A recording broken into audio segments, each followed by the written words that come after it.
Hello, my name is Rusty Capps.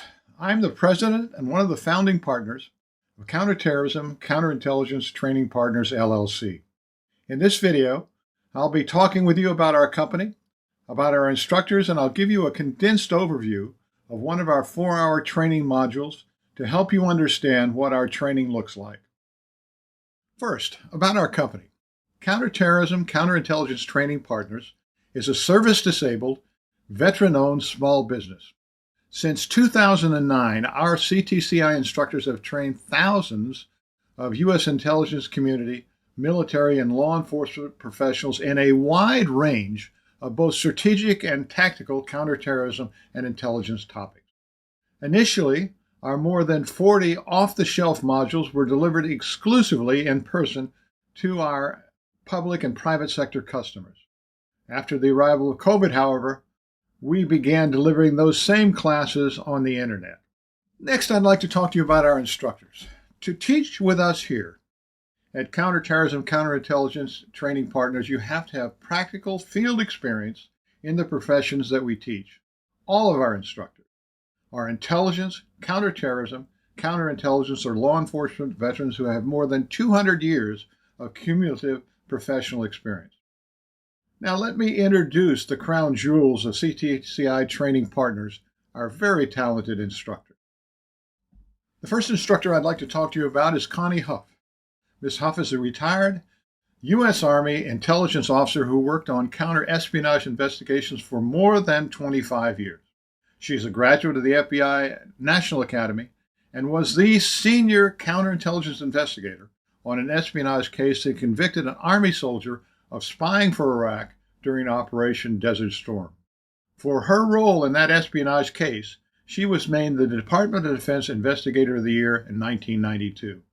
Ms. Huff was later assigned as a senior instructor at the U.S. Army's Advanced Counterintelligence Training Course, where she trained Department of Defense military and civilian special agents in advanced counterintelligence skills. Our next instructor is Gina Bennett.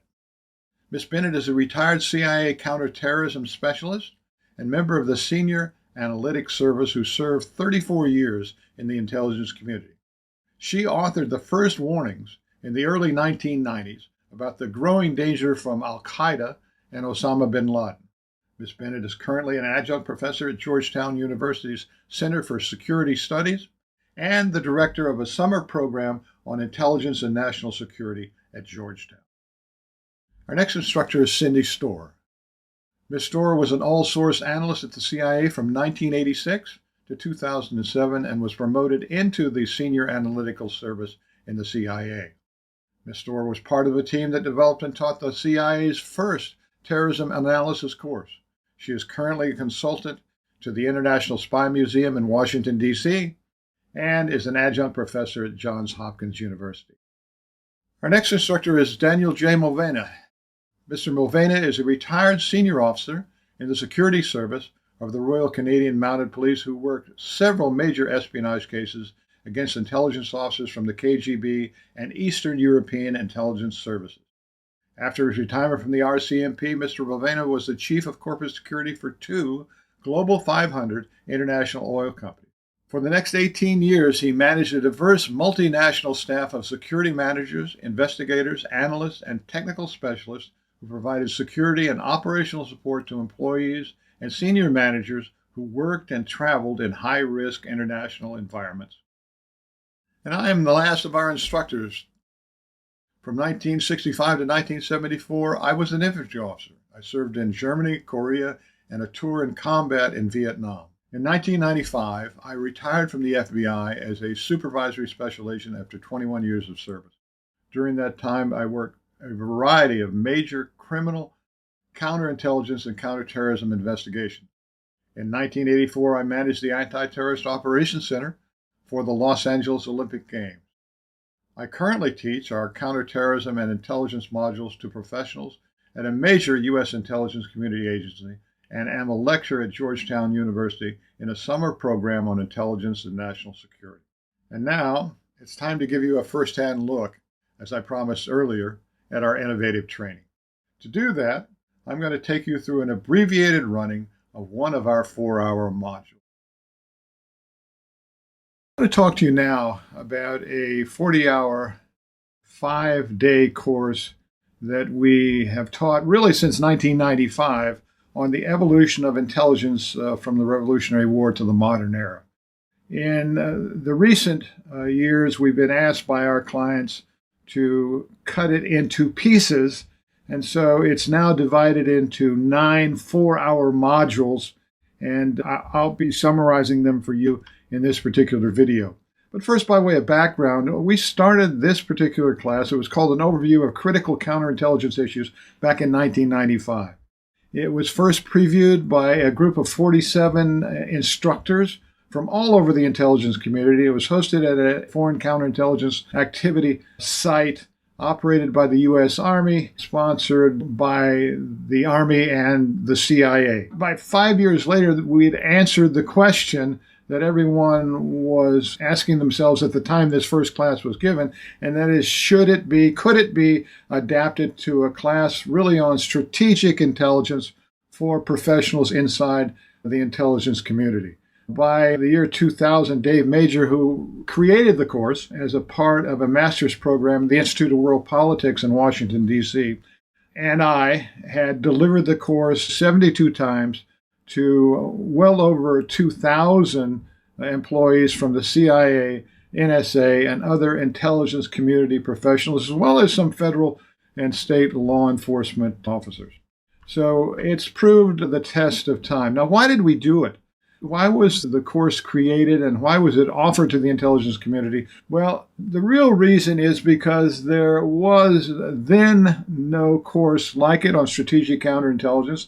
And as far as I know, there is not one yet today that looks at the 250 years of American intelligence, its successes, its failures, the lessons that we've learned over those years. It's a very intensive course. It is evolving all the time because we have new information based upon research, based upon new books, based upon events that are happening today that we add to it as we present it to new audiences.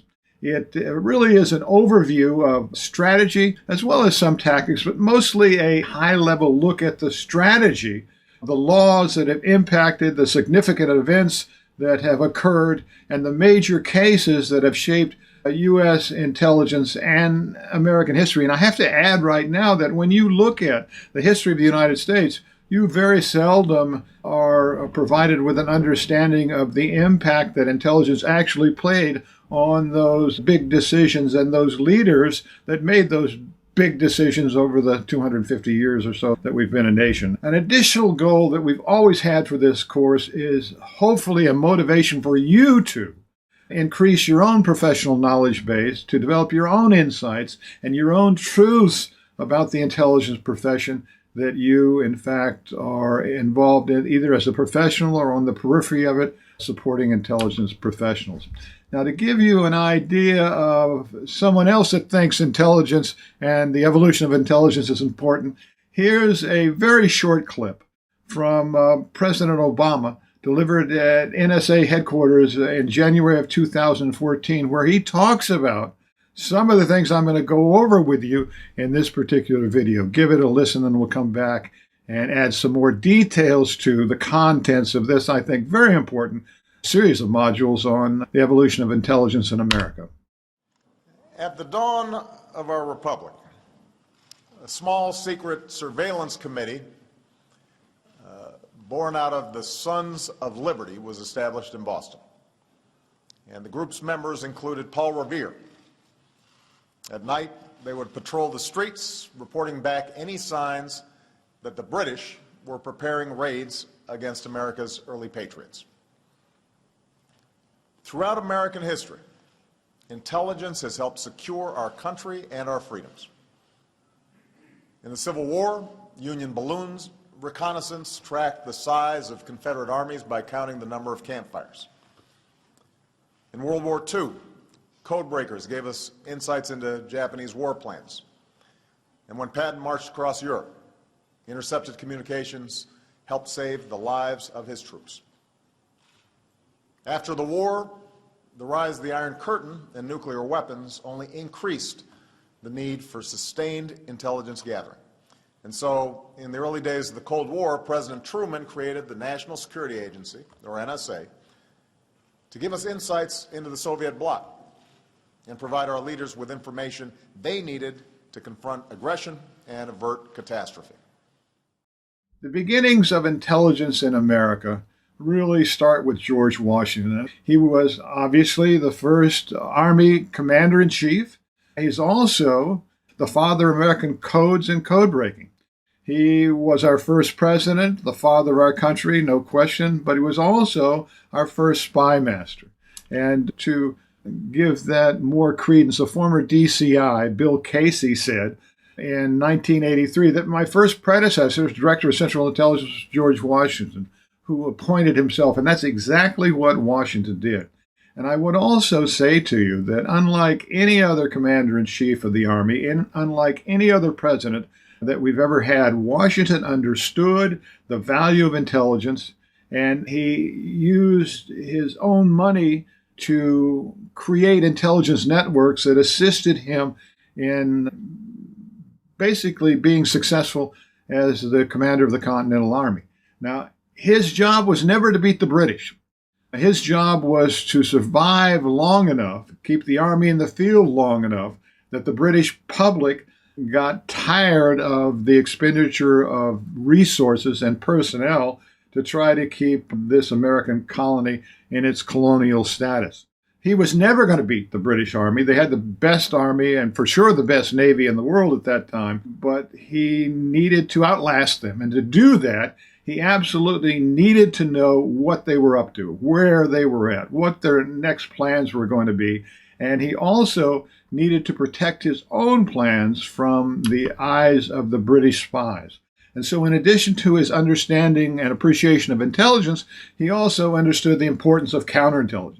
A quote that we find in a letter that he wrote in March 27, 1776, he talks about the one evil I dread is their spies. And that's because he didn't want them to find out the poor condition of his troops, the numbers of the troops he had, the impact of the weather on his troops, the supply of his troops, which would have given them motivation to be far more aggressive than they ever were against his army. And so, both in the case of intelligence and counterintelligence, Washington appreciated their importance. One of the reasons for that is because during the French and Indian War, he was a major in the Virginia militia and was assigned to or accepted as an aide to a fairly famous British general, General Braddock, primarily famous because he is known more commonly as the guy in charge of Braddock's defeat. Near what's now Pittsburgh, Pennsylvania, Braddock's superior force was met by an inferior French and Indian force, surprised, defeated, routed. He himself was killed. Washington had 2 horses shot out from under him, all because he did not, that's Braddock, did not have intelligence on where the French were and what they were doing. And I think this was a keen motivator for Washington to be concerned during our Revolutionary War with the importance of intelligence. One of the British chiefs of intelligence, Major George Beckwith, talked about Washington not really beating the British or outfighting the British, which I've said already, but he outspied us, according to Major Braddock. And I don't think there's any doubt of that. The British had spies, but were very reluctant to emphasize espionage and intelligence, feeling that it was something beneath a British officer to get involved in that sort of thing. And so Washington had experiences in the past that made him see how important it was. He developed networks. He found people to work for him to manage those networks, and he did his own analysis. And that intelligence that was actionable, he developed plans to use it and productively protected his force, and sometimes was able to, like at the Battle of Trenton, inflict a defeat on the enemy as a result of the intelligence he had about conditions in Trenton. You can't talk about intelligence in the Revolutionary War and not talk about Benedict Arnold. Most people think that Benedict Arnold, in addition to being arguably General Washington's best battlefield general, is better known as America's first traitor. Not so. And we'll talk about in the module who America's first traitor was. Benedict Arnold was America's second traitor. But before he decided to commit treason against the Continental Army and the Continental Congress, he was known for several major battlefield successes at Fort Ticonderoga, battles on Lake Champlain, as well as the absolutely critical, perhaps the most critical battle of the Revolutionary War, the battle at Saratoga, because that's the battle that proved to the French that we could hold out against the British and cause them to be willing to support us with supplies as well as their navy and their army. So it was hugely important. Some people would say that it was his charge at Friedland's Redoubt that caused us to win that particular battle.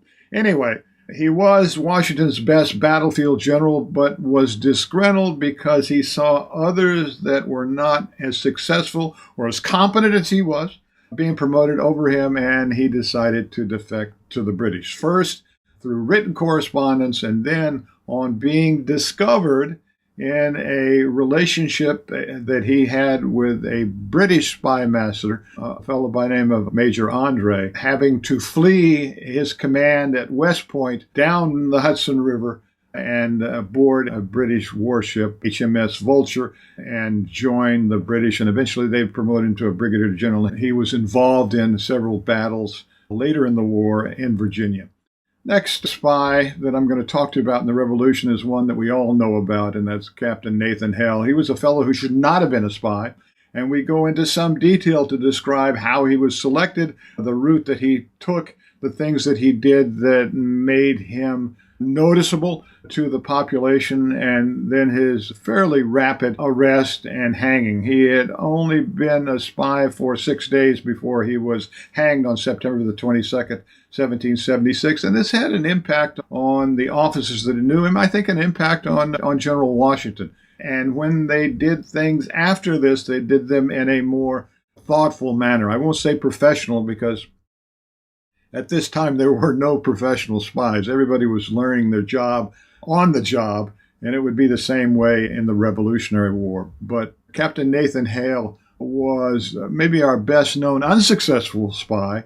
The best spies that Washington employed were the Samuel Culper ring of spies in and around Setauket, Long Island. And to create this particular ring, he turned to a dragoon major by the name of Benjamin Talmadge that grew up on Long Island. And Talmadge went on to get intelligence on what the British were doing in New York City on Long Island by putting together a network of people that he knew since his childhood. Friends that lived in and around Setauket, who made contact with people inside New York City, developed a ring and a way to get the intelligence out of New York City up across Long Island into Connecticut and then into Washington by courier. And the identities of those in this spy ring remained unknown for almost 150 years.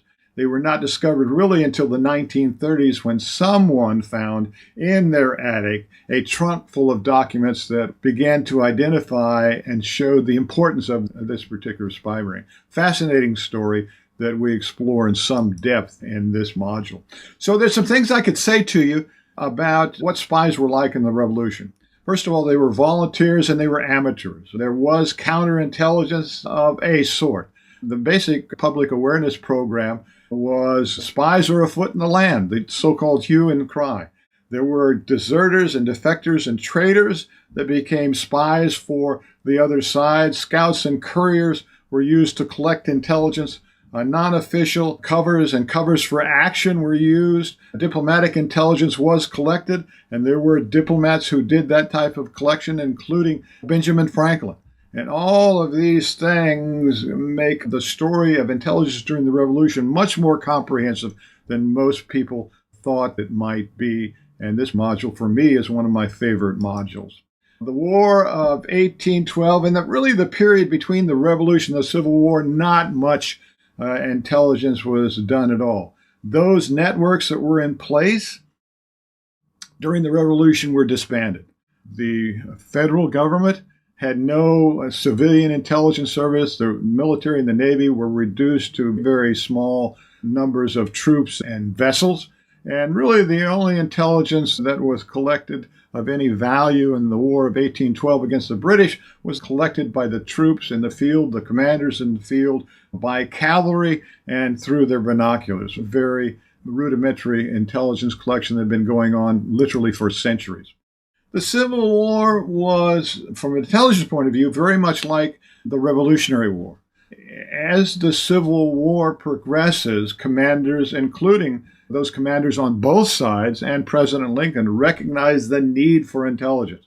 But there were some problems, and everything had to be put together as it had been during the Revolution as they went along in their respective positions and responsibilities. There were no professionals in the beginning. Just like in the Revolutionary War, they were amateurs and volunteers. There was no central national organization on either side for intelligence, no coordination of effort. The intelligence that was done was duplicated frequently. Little of it was shared, and a lot of it was lost because it did not get to the user fast enough. It was actionable, but it took so long to get there that the events had changed and it could not be used.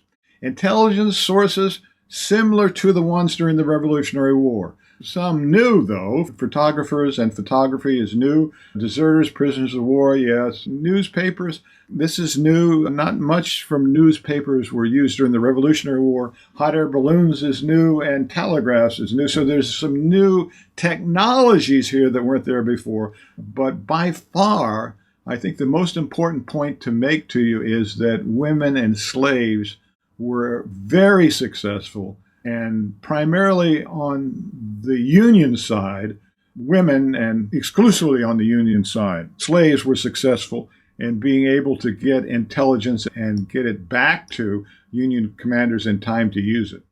Some other points. Washington, remember, was a Southern city. When Southern sympathizers, Southern officers in the Army and the Navy went south, they left stay-behind agents that they had recruited inside Washington, D.C. Many Southern sympathizers lived in Washington, D.C. throughout the war and afterwards. And some of them were employed by the Department of the Navy, the War Department, the State Department.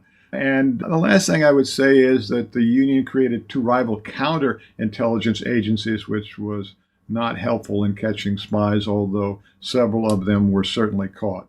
Most Civil War spies were amateurs. There are over 400 spies in the research that I've done and the books that I've read that worked for both sides during the war. These men and women were generally amateurs, but they were passionate volunteers as well.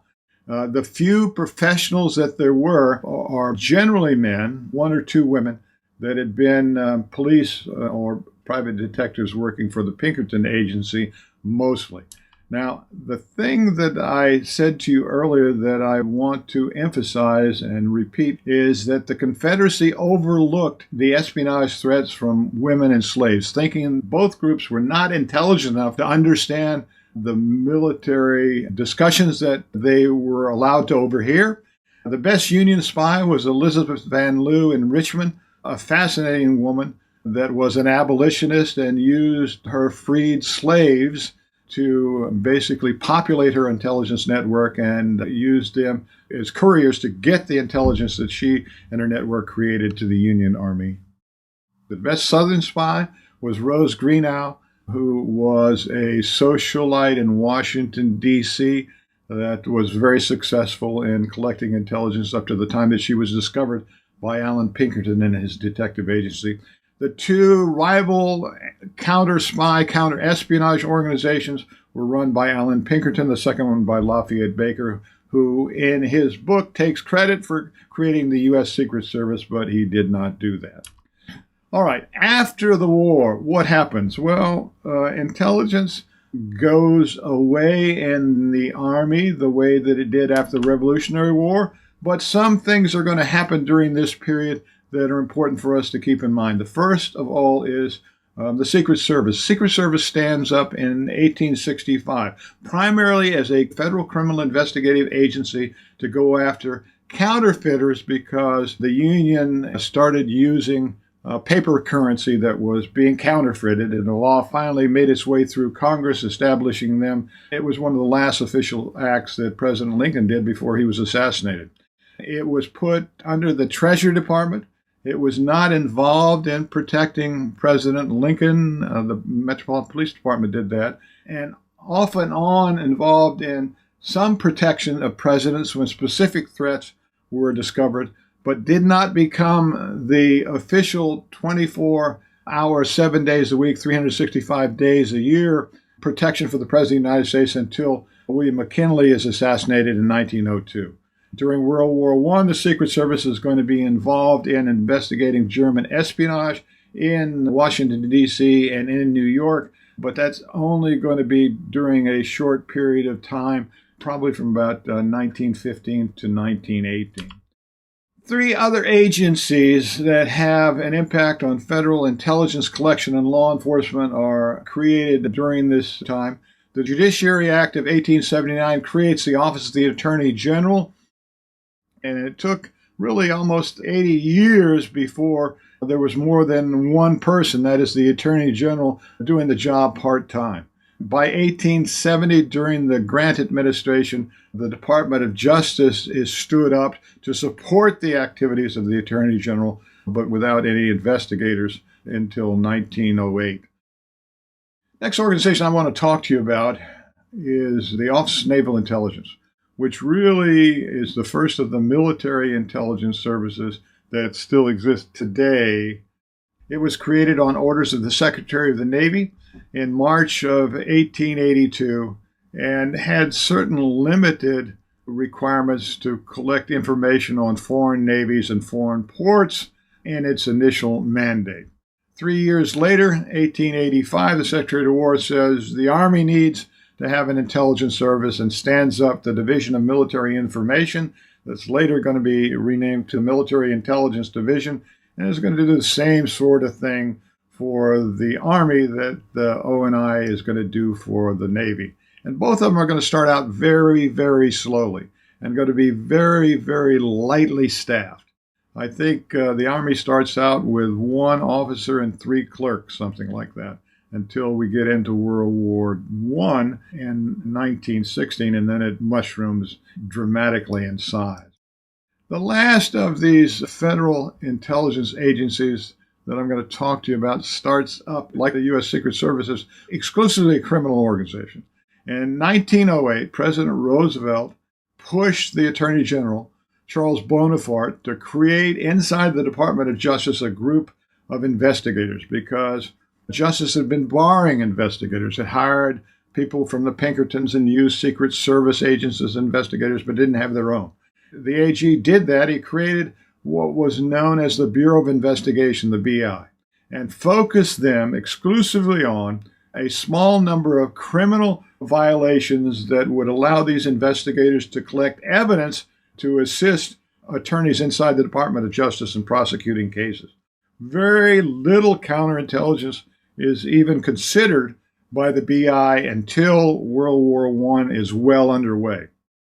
By 1935, because of a crime wave that we'll look at a little bit later on in this video, the BI is renamed the Federal Bureau of Investigation, the same organization, just given a different name, but more particularly given expanded authority to carry weapons, to make arrests, and to become really a national federal law enforcement agency. World War I begins for the rest of the world on August 1st, 1914, really with the assassination of the Archduke Ferdinand in Sarajevo. At the time the war starts, the United States doesn't have a dominant army or navy. We didn't have a foreign intelligence service. We have almost no intelligence on any of the belligerents. The Secret Service is hamstrung and can only focus on criminal investigations inside their charter, mostly counterfeiting. The BI, the Bureau of Investigation, is only doing criminal investigations, and the State Department collects a small amount of diplomatic intelligence, but nothing of any real significance or substance. On the other side of the coin, the Germans recognize the incredible potential, industrial potential the United States has, and want to keep our goods out of the hands of their enemies, the French and the British. And so they mount a massive espionage and sabotage campaign inside the United States. As you're looking at this particular slide, I'm not going to read it for you, but they sunk a significant number of ships carrying those munitions of war from U.S. ports to the British and the French. They bombed plants in the United States. None of this really is in any of the high school or college history courses you or I ever took. I've gotten these statistics out of a book written in 1937 by Captain Henry Landau called The Enemy Within. And as time goes by, more research is being done and these numbers are coming into better focus. But they certainly are significant, particularly significant when I consider the fact that I never heard about any of this stuff as I was taking those classes in high school and college. The biggest sabotage attack that I never heard of and you never heard of is the bombing of Black Tom Island. You probably never heard of Black Tom Island either. It was an island shaped like a cat in New York Harbor, and thus it gets its name. It was set across on the Jersey shore from the Statue of Liberty. The bombing took place on the 30th of July, 1916. And before that evening was over, more than 2 million pounds of explosives had erupted in the largest man-made explosion the world would see up until the time that Hiroshima was bombed. The cost of the damage at the time was $20 million. In 2023 dollars, that's $580 million. Remarkably, only 7 people were killed, but it did increase the amount of fear inside the U.S. population, causing significant terror and the belief among the American people that its government could not protect them from this kind of attack.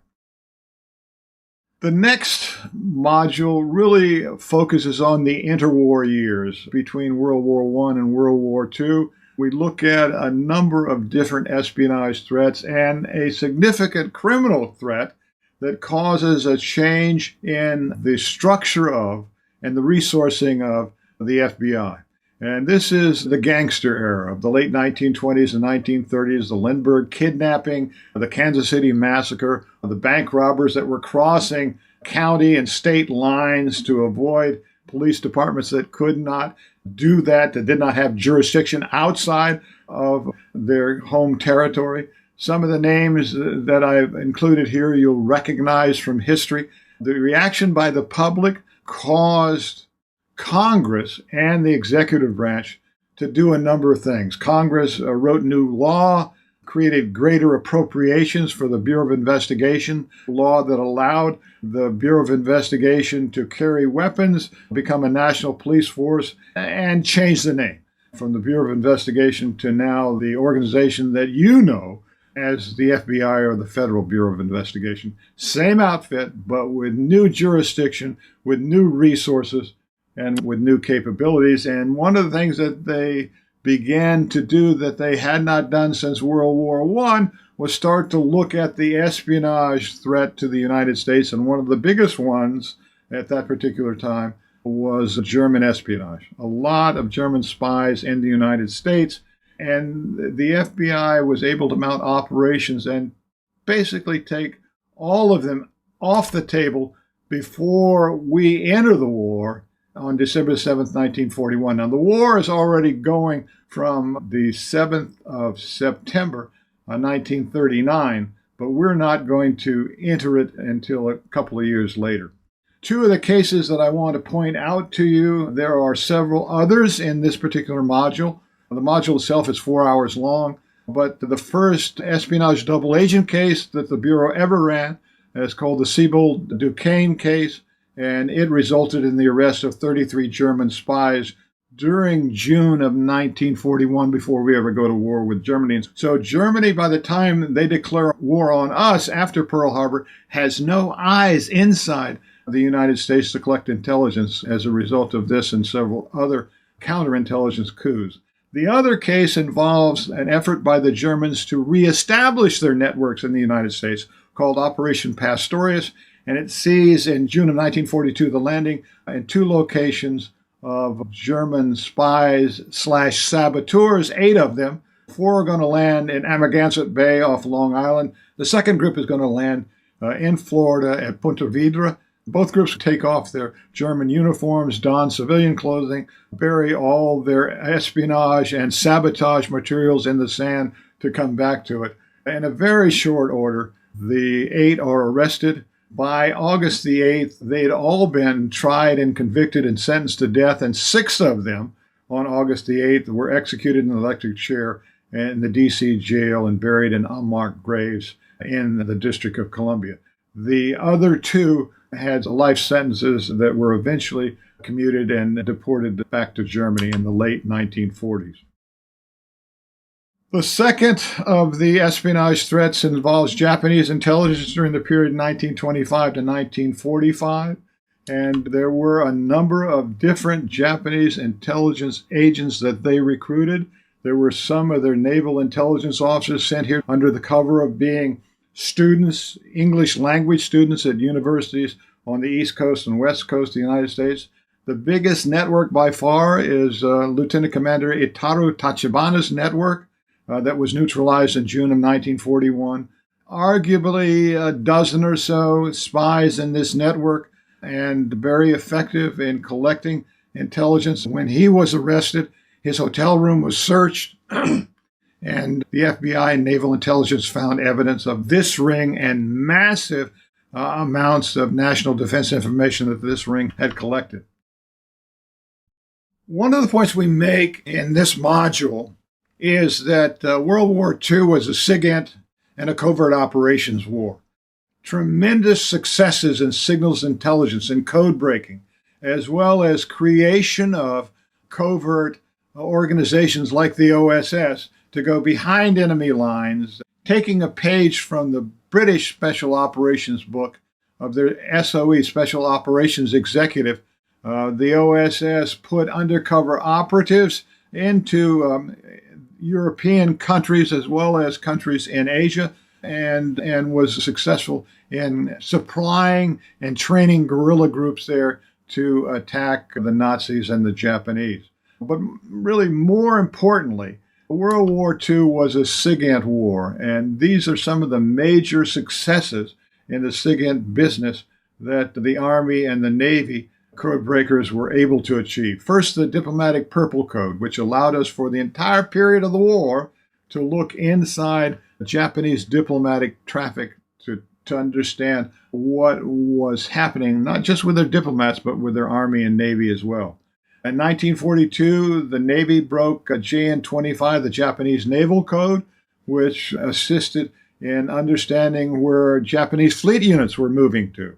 The Customs and Navy personnel in San Francisco in 1940 stole the Japanese code book that gave them information on Japanese merchant codes. And then in 1942, breaks of JN 152 and JN 167 allowed for our code breakers to see every day at noon where every single one of the Japanese ships was at in the world, and therefore allow us to direct our submarine force to intercept them and be very successful in taking out numerous Japanese ships. Finally, the last of our modules considers the evolution of intelligence from the Cold War to the War on Terror.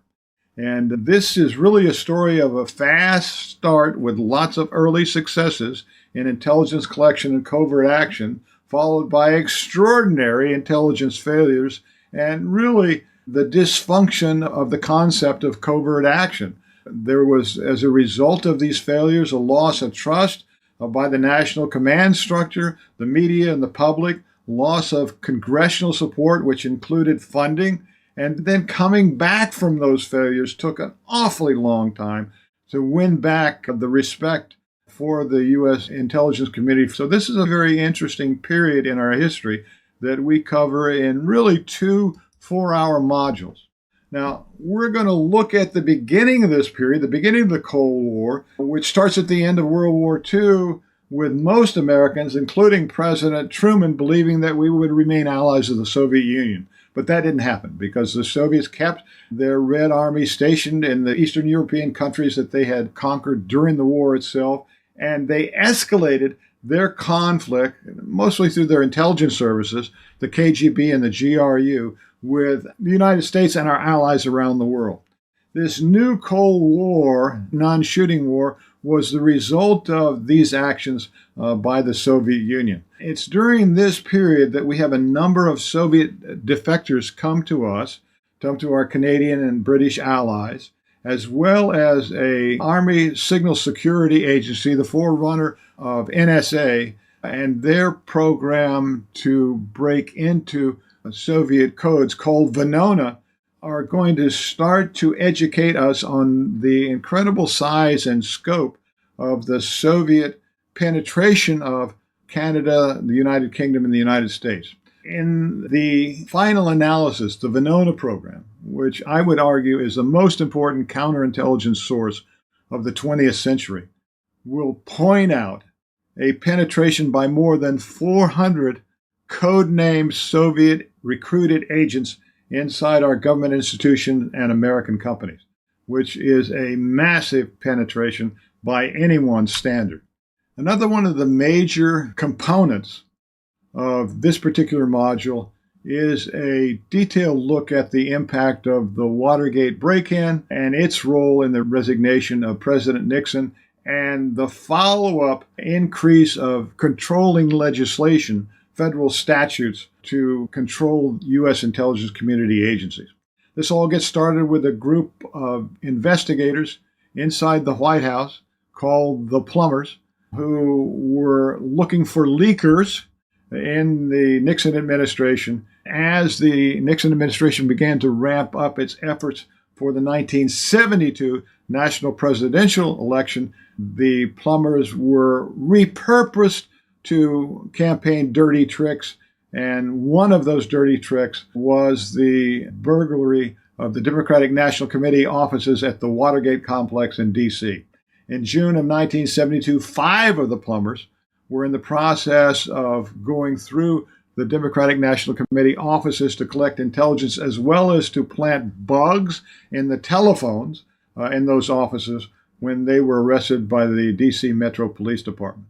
In the ensuing investigations by both the FBI as well as the Washington Metro Police Department, as well as Congress, the Nixon administration was gradually put under increasing pressure, and finally the president was forced to resign. The last part of this particular story, we focus on the laws that were put on the books and the governmental agency regulations that were enacted to attempt to get the U.S. intelligence community under some better control to ensure that this sort of thing did not happen again. As we get closer to the modern era, this particular module will change its focus and look at the intelligence-driven effort to identify the location for Osama bin Laden, which was pinpointed as Abbottabad, Pakistan, and the follow-on mission by U.S. Navy SEAL Team 6 on May the 2nd, 2011, to locate and kill bin Laden at that compound in Abbottabad. March of 2019, the next one of the major events is going to take place that we focus on, and that's the effort to take out ISIS and reduce its caliphate, and that happens while ISIS itself is not destroyed. The caliphate is, in fact, neutralized. In August of 2021, after 20 years, the U.S. withdraws from Afghanistan in disarray. And then on the 24th of February 2022, Russia invades Ukraine. The last event that we'll be talking about in this module, of course, things could change, and things will be added as they do change, is the October 7th, 2023 attack by Hamas in Israel. In this module, we'll explore also the fact that we're moving away from a war on terrorism world and perhaps returning to a world that we knew during the Cold War so well for so long, and that's a world of great power competition. By way of some final comments, to give you a sense of what I think is the importance of these now 9 modules that look at the events that shaped U.S. intelligence. The first thing I would want to say again is that we've been doing intelligence and counterintelligence for more than 250 years. It's not something that's come on the scene in the last 50 or 100 years. There is a long continuum of experiences we've had. And when I took the first course in 1995 that I mentioned to you at the beginning of this video, I was amazed to find out how many things I did not know about intelligence and counterintelligence, but most particularly, it was remarkable for me to understand the fact that I belonged to a profession that had such a rich and diverse and successful past. 250 years is something that this particular course focuses on in some detail to give you an understanding of what role intelligence has played over those years. The only thing new in the intelligence and counterintelligence business is the technology now available to carry out intelligence and counterespionage operations. The tradecraft is the same. The types of spies are the same. In many cases, the types of spies have been around for 26 centuries, since really the time of Sun Tzu. In the Ping Fa, he talks about 5 types of spies, and you can identify every one of them in espionage today. Nations don't have friends, they have interests. It's important to keep in mind. Can have a nation that's an ally, but that does not mean that nation will not be collecting intelligence on you to try to determine where you're going, particularly in the arena of economic intelligence. And that's driven by, in some cases, national interests, but it's most often driven by company or corporation profit interests. There are no more important professions than intelligence, counterintelligence, and counterterrorism, and security. I didn't say that they're most important, but there are none that are more important. I'm going to give you an idea of why I say that every commander, every agency chief, and every CEO needs to know the threat that's posed by their adversaries and competitors. Now, what do you get from intelligence and counterintelligence, counterterrorism, and security?